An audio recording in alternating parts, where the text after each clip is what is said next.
अक्टूबर 2024 की साकार मुरली।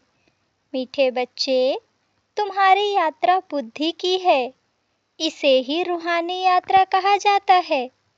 तुम अपने को आत्मा समझते हो, शरीर नहीं। शरीर समझना अर्थात उल्टा लटकना।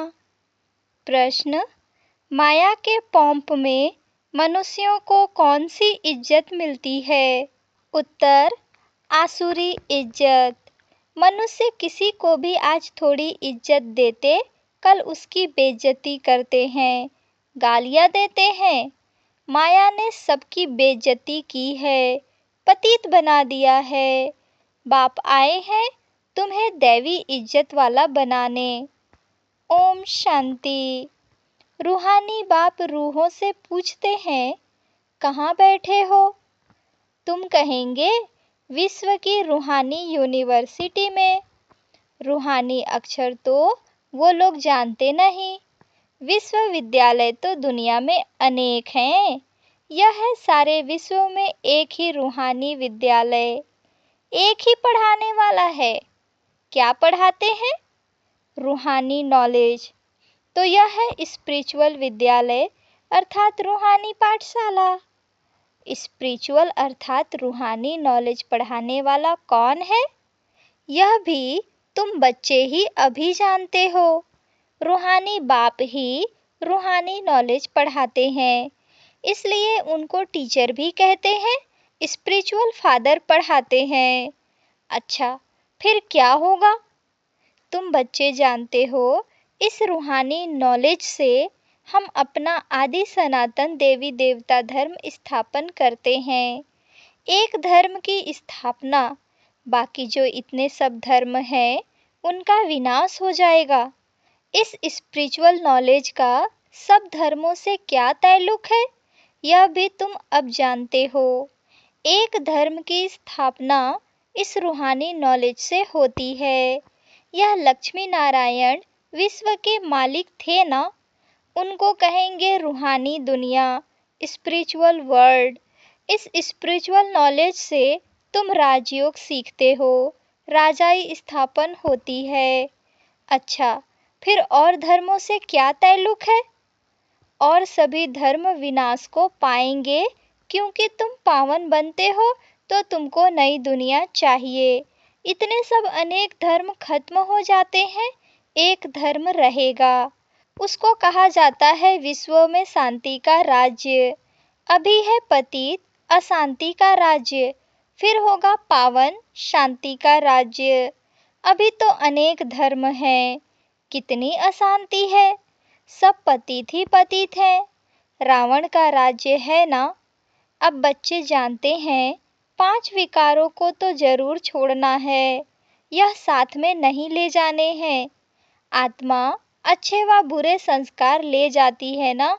अब बाप तुम बच्चों को पवित्र बनने की बात बताते हैं।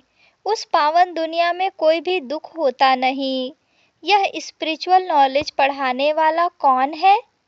स्पिरिचुअल फादर, सभी आत्माओं का बाप। स्पिरिचुअल फादर क्या पढ़ाएंगे? Spiritual knowledge. इसमें कोई भी किताब आदि की दरकार नहीं, सिर्फ अपने को आत्मा समझ बाप को याद करना है, पावन बनना है। बाप को याद करते करते अंतमति सोगति हो जाएगी। यह है याद की यात्रा। यात्रा अक्षर अच्छा है, वह है जिस्मानी यात्राएं, यह है रूहानी। उसमें तो पैदल जाना पड़ता है, हाथ पांव चलाते हैं। इसमें कुछ नहीं, सिर्फ याद करना है। भल कहाँ भी घूमो फिरो, उठो बैठो, अपने को आत्मा समझ बाप को याद करो। डिफिकल्ट बात नहीं है, सिर्फ याद करना है। यह तो रियलिटी है ना।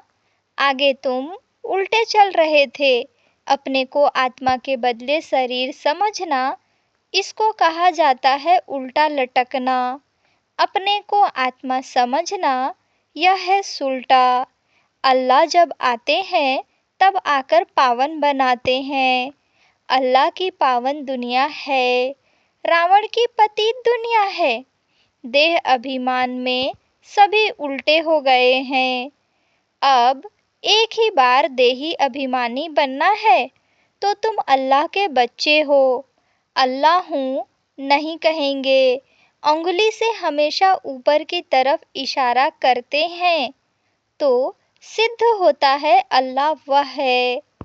तो यहाँ जरूर दूसरी चीज है, हम उस अल्लाह बाप का बच्चा हूँ, हम भाई भाई हैं। अल्लाह हूँ कहने से फिर उल्टा हो जाएगा, फिर हम सब बाप हैं। परंतु नहीं, बाप एक है, उनको याद करना है। अल्लाह एवर प्योर है, अल्लाह खुद बैठ पढ़ाते हैं। थोड़ी सी बात में मनुष्य कितना मूंझते हैं। शिव जयंती भी मनाते हैं ना। श्री कृष्ण है स्वर्ग का पहला राजकुमार, यह बेहद का बाप इनको राज्य भाग्य देते हैं। बाप जो नई दुनिया स्वर्ग स्थापन करते हैं उसमें श्री कृष्ण नंबर 1 प्रिंस है। बाप बच्चों को पावन बनने की युक्ति बैठ बताते हैं। बच्चे जानते हैं स्वर्ग जिसको बैकुंठ विष्णुपुरी कहते हैं वह पास्ट हो गया है, फिर फ्यूचर होगा। चक्र फिरता रहता है ना। यह ज्ञान अभी तुम बच्चों को मिलता है, यह धारण कर और फिर कराना है। हर एक को टीचर बनना है। ऐसे भी नहीं कि टीचर बनने से लक्ष्मी नारायण बनेंगे, नहीं, टीचर बनने से तुम प्रजा बनाएंगे। जितना बहुतों का कल्याण करेंगे उतना ऊंच पद पाएंगे, स्मृति रहेगी। बाप कहते हैं ट्रेन में आते हो तो भी बैज पर समझाओ। बाप पतित पावन लिबरेटर है, पावन बनाने वाला है। बहुतों को याद करना पड़ता है। जानवर, हाथी, घोड़े आदि कछमछ को भी अवतार कह देते हैं, उनको भी पूजते रहते हैं। समझते हैं भगवान सर्वव्यापी अर्थात सब में है, सबको खिलाओ। अच्छा, कण कण में भगवान कहते हैं, फिर उनको कैसे खिलाएंगे? बिल्कुल ही समझ से जैसे बाहर हैं। लक्ष्मी नारायण आदि देवी देवताएं थोड़े ही यह काम करेंगे। चींटियों को अन्न देंगे, फलाने को देंगे। तो बाप समझाते हैं तुम हो रिलीजो पॉलिटिकल, तुम जानते हो हम धर्म स्थापन कर रहे हैं। राज्य स्थापन करने के लिए मिलिट्री रहती है, परंतु तुम हो गुप्त, तुम्हारी है स्पिरिचुअल यूनिवर्सिटी। सारी दुनिया के जो भी मनुष्य मात्र हैं सब इन धर्मों से निकल अपने घर जाएंगे, आत्माएं चली जाएंगी। वह है आत्माओं के रहने का घर। अभी तुम संगम युग पर पढ़ रहे हो, फिर सतयुग में आकर राज्य करेंगे और कोई धर्म नहीं होगा। गीता में भी है ना, बाबा आप जो देते हो वह और कोई दे न सके। सारा आसमान, सारी ही धरनी तुम्हारी रहती है। सारे विश्व के मालिक तुम बन जाते हो, यह भी अभी तुम समझते हो। नई दुनिया में यह सभी बातें भूल जाएंगी। इसको कहा जाता है रूहानी स्पिरिचुअल नॉलेज। तुम बच्चों की बुद्धि में है कि हम हर 5000 वर्ष बाद राज्य लेते हैं, फिर गवाते हैं। यह 84 का चक्र फिरता ही रहता है। तो पढ़ाई पढ़नी पड़े तभी जा सकेंगे ना। पढ़ेंगे नहीं तो नई दुनिया में जा नहीं सकेंगे। वहाँ का तो लिमिटेड नंबर है। नंबरवार पुरुषार्थ अनुसार वहाँ जाकर पद पाएंगे। इतने सब तो पढ़ेंगे नहीं। अगर सभी पढ़ें तो फिर दूसरे जन्म में राज्य भी पावे। पढ़ने वालों की लिमिट है। सतयुग त्रेता में आने वाले ही पढ़ेंगे। तुम्हारी प्रजा बहुत बनती रहती है। देरी से आने वाले पाप तो भस्म कर ना सके। पाप आत्माएं होंगी तो फिर सजाएं खाकर बहुत थोड़ा पद पा लेंगी, बेइज्जती होगी। जो अभी माया की बहुत इज्जत वाले हैं वह बेइज्जत बन जाएंगे। यह है ईश्वरीय इज्जत, वह है आसुरी इज्जत। ईश्वरीय अथवा दैवी इज्जत और आसुरी इज्जत में रात दिन का फर्क है। हम आसुरी इज्जत वाले थे, अब फिर दैवी इज्जत वाले बनते हैं। आसुरी इज्जत से बिल्कुल बेघर बन जाते हो। यह है कांटों की दुनिया, तो बेइज्जती हुई ना, फिर कितनी इज्जत वाले बनते हो। यथा राजा रानी तथा प्रजा। बेहद का बाप तुम्हारी इज्जत बहुत ऊंच बनाते हैं, तो इतना पुरुषार्थ भी करना है। सब कहते हैं हम अपनी इज्जत ऐसी बनावें, अर्थात नर से नारायण, नारी से लक्ष्मी बन जावें। इनसे ऊंच इज्जत कोई की है नहीं। कथा भी नर से नारायण बनने की ही सुनते हैं। अमर कथा, तीसरी की कथा, यह एक ही है। यह कथा अभी ही तुम सुनते हो। तुम बच्चे विश्व के मालिक थे, फिर 84 जन्म लेते नीचे उतरते आए हो। फिर पहला नंबर का जन्म होगा। पहले नंबर जन्म में तुम बहुत ऊंच पद पाते हो। राम इज्जत वाला बनाते हैं, रावण बेइज्जतवान बना देते हैं। इस नॉलेज से ही तुम मुक्ति, जीवन मुक्ति को पाते हो। आधा कल्प रावण का नाम नहीं रहता है। यह बातें अभी तुम बच्चों की बुद्धि में आती है, सो भी नंबरवार।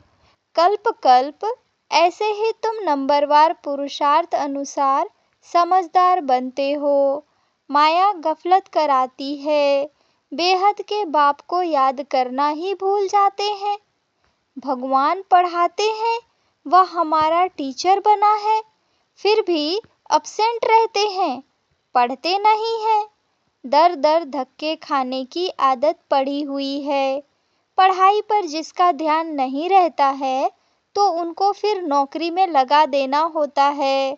धोबी आदि का काम करते हैं, उसमें पढ़ाई की क्या दरकार है। व्यापार में मनुष्य मल्टी मिलियनर बन जाते हैं, नौकरी में इतना नहीं बनेंगे, उसमें तो फिक्स पगार मिलेगी। अब तुम्हारी पढ़ाई है विश्व की बादशाही के लिए। यहाँ कहते हैं ना हम भारतवासी हैं, पीछे फिर तुमको कहेंगे विश्व के मालिक। वहाँ देवी देवता धर्म के सिवाय दूसरा कोई धर्म होता नहीं। बाप तुमको विश्व का मालिक बनाते हैं, तो उनकी मत पर चलना चाहिए। कोई भी विकार का भूत नहीं होना चाहिए। ये भूत बहुत खराब हैं। कामी की हेल्थ बिगड़ती रहती है, ताकत कम हो जाती है। इस काम विकार ने तुम्हारी ताकत बिल्कुल खत्म कर दी है। नतीजा यह हुआ है, आयु कम होती गई है, भोगी बन पड़े हो। कामी, भोगी, रोगी सब बन जाते हैं। वहाँ विकार होता नहीं, तो योगी होते हैं सदैव तंदुरुस्त, और आयु भी 150 वर्ष होती है। वहाँ काल खाता नहीं। इस पर एक कथा भी बताते हैं। कोई से पूछा गया, पहले सुख चाहिए या पहले दुख चाहिए, तो उनको कोई ने इशारा दिया, बोलो पहले सुख चाहिए, क्योंकि सुख में चले जाएंगे तो वहाँ कोई काल आएगा नहीं, अंदर घुस न सके। एक कथा बना दी है। बाप समझाते हैं, तुम सुख धाम में रहते हो तो वहाँ कोई काल होता नहीं, रावण राज्य ही नहीं। फिर जब विकारी बनते हैं तो काल आता है। कथाएं कितनी बना दी है। काल ले गया, फिर यह हुआ। न काल देखने में आता है, न आत्मा दिखाई पड़ती है। इनको कहा जाता है दंत कथाएं। कनरस की बहुत कहानियां हैं। अब बाप समझाते हैं, वहाँ अकाले मृत्यु कभी होता नहीं, आयु बड़ी होती है और पवित्र रहते हैं। 16 कला, फिर कला कम होते होते एकदम 9 कला हो जाते हैं। मैं निर्गुण हारे में कोई गुण नहीं, एक निर्गुण संस्था भी बच्चों की है। कहते हैं हमारे में कोई गुण नहीं, हमको गुणवान बनाओ, सर्वगुण संपन्न बनाओ। अब बाप कहते हैं पवित्र बनना है, मरना भी है सबको। इतने ढेर मनुष्य सतयुग में नहीं होते, अभी तो कितने ढेर हैं। वहाँ बच्चा भी योग बल से होता है, यहाँ तो देखो कितने बच्चे पैदा करते रहते हैं। बाप फिर भी कहते हैं बाप को याद करो। वह बाप ही पढ़ाते हैं, टीचर पढ़ाने वाला याद पड़ता है। तुम जानते हो शिव बाबा हमको पढ़ा रहे हैं। क्या पढ़ाते हैं वह भी तुमको मालूम है। तो बाप अथवा टीचर से योग लगाना है। नॉलेज बहुत ऊंची है। अभी तुम सबकी स्टूडेंट लाइफ है। ऐसी यूनिवर्सिटी कभी देखी जहाँ बच्चे बूढ़े जवान सब इकट्ठे पढ़ते हों? एक ही स्कूल, एक ही पढ़ाने वाला टीचर हो और जिसमें ब्रह्मा स्वयं भी पढ़ता हो। वंडर है ना। शिव बाबा तुमको पढ़ाते हैं, यह ब्रह्मा भी सुनते हैं। बच्चा चाहे बूढ़ा कोई भी पढ़ सकते हैं। तुम भी पढ़ते हो ना। यह नॉलेज अब पढ़ना शुरू कर दिया है। दिन प्रतिदिन टाइम कम होता चला जाता है। अभी तुम बेहद में चले गए हो। जानते हो यह 5000 वर्ष का चक्र कैसे पास हुआ? पहले एक धर्म था, अभी कितने ढेर धर्म हैं। अभी सावरंटी नहीं कहेंगे, इनको कहा जाता है प्रजा का प्रजा पर राज्य। पहले पहले बहुत पावरफुल धर्म था, सारे विश्व के मालिक थे। अभी अधर्मी बन पड़े हैं, कोई धर्म नहीं है, सब में 5 विकार हैं। बेहद का बाप कहते हैं बच्चों अब धीरे धरो, बाकी थोड़ा समय तुम इस रावण राज्य में हो। अच्छी रीति पढ़ेंगे तो फिर सुख धाम में चले जाएंगे। यह है दुख धाम। तुम अपने शांति धाम और सुख धाम को याद करो, इस दुख धाम को भूलते जाओ। आत्माओं का बाप डायरेक्शन देते हैं, हे रूहानी बच्चों। रूहानी बच्चों ने इस आर्गन्स द्वारा सुना। तुम आत्माएं जब सतयुग में सतो प्रधान थी तो तुम्हारा शरीर भी फर्स्ट क्लास सतो प्रधान था। तुम बड़े धनवान थे, फिर पुनर्जन्म लेते लेते क्या बन गए हो? रात दिन का फर्क है। दिन में हम स्वर्ग में थे, रात में हम नरक में हैं। इनको कहा जाता है ब्रह्मा का 100 ब्राह्मणों का दिन और रात। 63 जन्म धक्के खाते रहते हैं। अंधियारी रात है ना, भटकते रहते हैं। भगवान कोई को मिलता ही नहीं, इसको कहा जाता है भूल भुलैया का खेल। तो बाप तुम बच्चों को सारी सृष्टि के आदि मध्य अंत का समाचार सुनाते हैं। अच्छा, मीठे मीठे सिकी लधे बच्चों प्रति माता पिता बाप दादा का याद प्यार और गुड मॉर्निंग। रूहानी बाप की रूहानी बच्चों को नमस्ते। धारणा के लिए मुख्य सार। पहली पॉइंट, दर दर धक्के खाने की आदत छोड़, भगवान की पढ़ाई ध्यान से पढ़नी है, कभी अपसेंट नहीं होना है। बाप समान टीचर भी जरूर बनना है, पढ़कर फिर पढ़ाना है। दूसरी पॉइंट, सत्यनारायण की सच्ची कथा सुन नर से नारायण बनना है। ऐसा इज्जतवान स्वयं को स्वयं ही बनाना है। कभी भूतों के वशीभूत हो, इज्जत गंवानी नहीं है। वरदान, संबंध और प्राप्तियों की स्मृति द्वारा सदा खुशी में रहने वाले सहज योगी भव। सहज योग का आधार है संबंध और प्राप्ति। संबंध के आधार पर प्यार पैदा होता है और जहाँ प्राप्ति होती है वहाँ मन बुद्धि सहज ही जाता है। तो संबंध में मेरेपन के अधिकार से याद करो, दिल से कहो मेरा बाबा। और बाप द्वारा जो शक्तियों का, ज्ञान का, गुणों का, सुख शांति आनंद प्रेम का खजाना मिला है उसे स्मृति में इमर्ज करो। इससे अपार खुशी रहेगी और सहजयोगी भी बन जाएंगे। स्लोगन: देह भान से मुक्त बनो तो दूसरे सब बंधन स्वतः खत्म हो जाएंगे। अच्छा, ओम शांति।